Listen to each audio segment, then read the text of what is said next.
கவலைப்பட வேண்டியது இல்லை. சரியா? இதுக்கு மேலதான் ரொம்ப பாதுகாப்பா இருக்கணும். இப்ப ஒவ்வொருத்தரும் கூப்பிடுவோம், நீங்க வாங்க. எல்லாமே அப்பவே குழந்தைய பார்த்துக்கலாம். மாத்திரை கரெக்டா சாப்பிடணும். சரிங்களா? மாத்திரையே ரொம்ப கரெக்டா சாப்பிடணும்.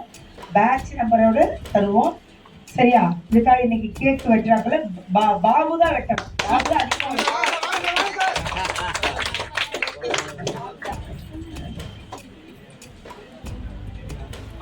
திவ்யா வெட்ட வைக்கலாம். வா திவ்யா, அதான் கரெக்டா கலை. வா கலை, திவ்யா தான் வெட்டுமா? வயலையா? போங்க வெட்டுங்க.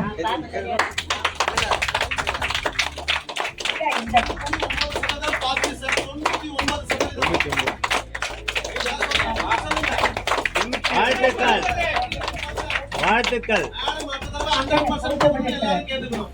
இப்படியே போடுறது சொல்றது. சரி சரி கண்ணே, சரியா? எல்லாரும் சந்தோஷமா இருங்க.